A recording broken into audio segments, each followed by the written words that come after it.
I must retrace my steps. Let's see. Is someone dimming the lights? After finishing Hitman Blood Money, I had definitely become a Hitman fan. So I thought, why not step into another finely tailored suit and red tie and see what the other games in the franchise had to offer? And that so happened to be Hitman Absolution. For years, Diana was my sole handler at the agency. She supplied information and secrecy, and I sold perfection. This will contain heavy spoilers for Hitman Blood Money and Absolution, but is more of a general conversation about playing Hitman Absolution for the first time rather than a full review. Hitman Absolution came out 6 years after Blood Money, so I can only imagine the hype Hitman fans had for this game. Experienced hardware, new mechanics, new open-ended gameplay. I will say, I am glad I played Hitman Blood Money first before Absolution, where I can definitely understand where people are coming from when they say it's a good game, but not a good Hitman game. However, I might feel a little different, being a new Hitman fan, so let's load up those silver ballers and talk about it. Agency has finally tracked her down and offered me the contract.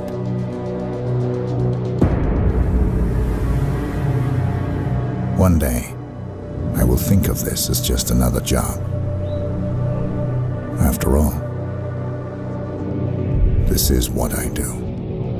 Hitman Absolution is a direct sequel from Blood Money. Agent 47 is asked to take out a traitor from the agency, his handler, Diana, who saved him in the last game.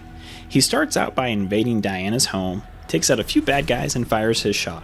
But while she's dying, she asks 47 to promise to protect a girl, Victoria, that is a lot like him. I had to take her away from the doctors. I knew you would understand. Please, do not let her turn into you. Promise me. I promise. And that's a big direction here for Hitman Absolution. It has a strong focus on narrative. 47 goes AWOL to protect a girl from becoming him, a hitman. I really like this setup. I know it may be cliche at this point, but when you have two wildly different people relying on one another, it just creates an interesting dynamic. Although, I wish they would have gone more of the Leon the Professional route with the story, they still did do some interesting stuff with the narrative. They have a few quiet moments as well. When 47 carries Victoria through the orphanage, he whispers to her, promising to protect her. Thank you. You came back, just like you said. I was so scared. I honestly wish they had a little bit more time together. The story would have felt a little bit more fleshed out. It doesn't really have to be an escort game, but maybe at least one mission where they have to work together would have been a nice touch. Sure. Don't worry. I promised Diana to keep you safe. I know what you've been through.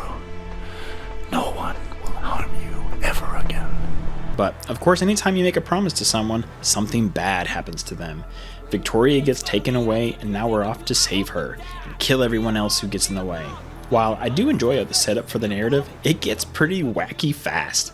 And there are so many characters in this game, sometimes you get lost on who's who and who we're supposed to be going after. And even though the nasty, greasy bad guys tend to fall into caricature territory, the voice acting is great. And I'm glad David Bateson was able to reprise his role for 47. Hope, South Dakota. You're a long way from home. So Absolution definitely took a more cinematic approach to things.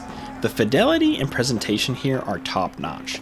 The rain falling on wet pavement, weaving in between crowded streets, the sunsets bleeding over dilapidated buildings, it all looks and sounds fantastic.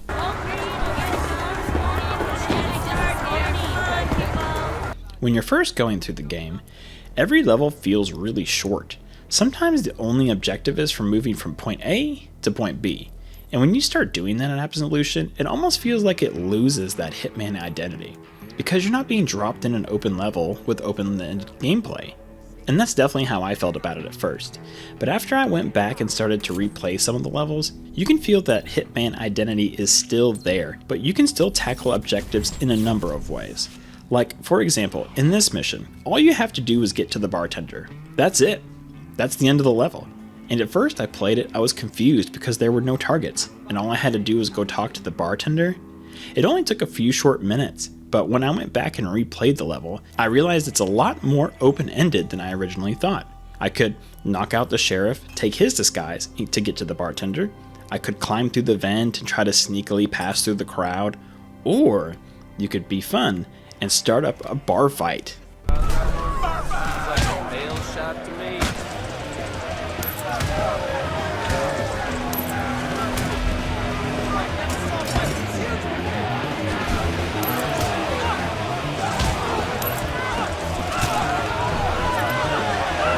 It's a short level, but you can have a lot of fun with it.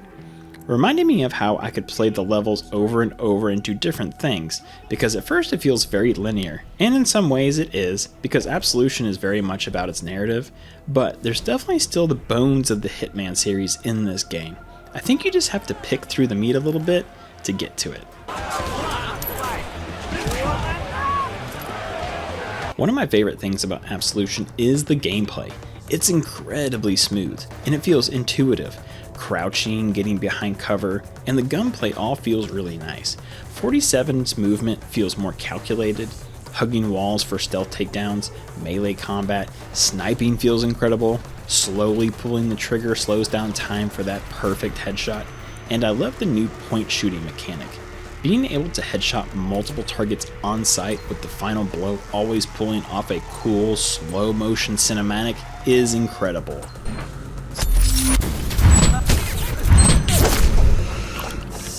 All the guns have this punchy sound to them. They feel good to use, especially the dual wielding silver ballers. Even the melee combat feels good. There's a couple button presses, but 47 takes them down with ease, and it makes more sense than that blood money headbutt. Although, the headbutt is much funnier.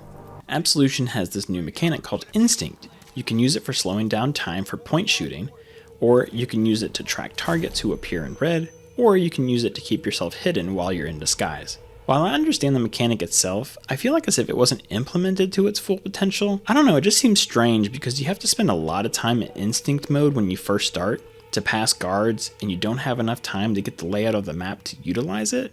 So if you wear a disguise like a security guard outfit, security guards will take notice of you more, so you have to use your instinct meter to blend in, which is just you usually tipping your hat, rubbing your head, or acting like you're going to make a call on the radio. While it does make sense that coworkers would recognize other coworkers, sometimes there's just so many employees, a lot of the times people just don't even say anything. So maybe if they implemented only certain guards would recognize you faster, and that's when you have to use it. I'm not really sure how to solve this problem. I just feel like I used instinct mode so much that I wasn't able to enjoy the levels sometimes because I was just too busy trying to blend in. But after you get the hang of it and replay some levels, you tend not to rely on it anymore by growing your own instinct.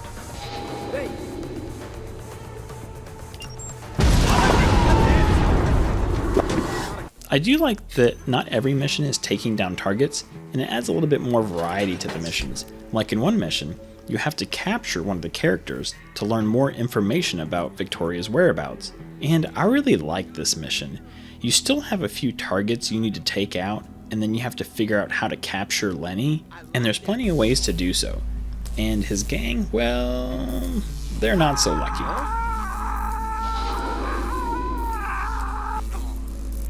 So, a small note here, they added a button press to get through windows. It's such a small feature, but it's such a nice addition. If you watched my Blood Money video, you know one of my gripes was Agent 47's detriment was his lack of ability to go through windows smoothly. So there were a few things that were driving me nuts during my playthrough of Absolution. The story is just so disjointed. One minute you're holding Victoria, telling her you're going to keep her safe and do everything you can to protect her. Then 47 is holed up in a hotel sipping on a coconut wearing a robe, and then is trying to be blown up by nuns with guns. It's comically bizarre, and it doesn't make any sense unless the nuns or guns are from previous games. I was very confused. I didn't think they weren't cool, but it just kind of felt out of nowhere. If any of the Hitman vets have any info on this, I would love to hear it. So I tried not to aggressively compare Blood Money to Absolution, but since I'm coming right off the heels of playing Blood Money, sometimes it's hard to. And here's the thing, I try not to think too much about it, but in Blood Money, 47 is basically living inside a ramshackle basement.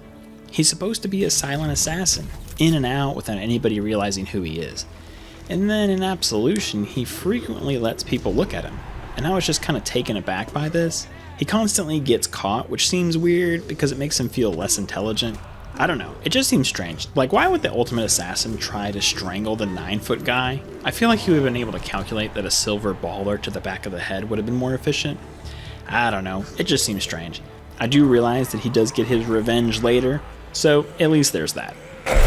Remember me. You? Impossible! Victoria, where is she? So for my final thoughts here, while I did enjoy the ride, I just feel like the game had an overall missed opportunity with the narrative. I really enjoy how it started down a strong path with the opening, but then it got into just some very bizarre territory with the story. It does come full circle in the end, but it does have a few bumps in the road as it treks along. On the plus side, you do have to visit a lot of cool locations. They were varied enough to keep me interested. The cemetery, the club, the death factory, they all look great and have great atmosphere. There are levels that I really enjoyed when they gave you more of that Hitman freedom, being able to stalk targets, set up traps, and watch it all play out felt satisfying. I actually like the bite-sized levels because I feel like it keeps the pace of the game going since you're constantly on the hunt to try to find Victoria, and I really enjoyed the moments between Victoria and 47. I just wish there were more of them. I definitely had a blast with the game. The combat feels smooth and the gunplay is amazing. The point shooting mechanic is just so much fun to use. Folding people like lawn chairs with a shotgun in slow motion is amazing. And there were a few times when you just embody 47. His menacing walk whilst carrying 2 silver ballers is unmatched. I really enjoyed my time with the game and would recommend it. Just note the story is wild, but the gameplay is top notch and it still holds up 13 years later. I'm Tay from Did I Save? Thanks for hanging out.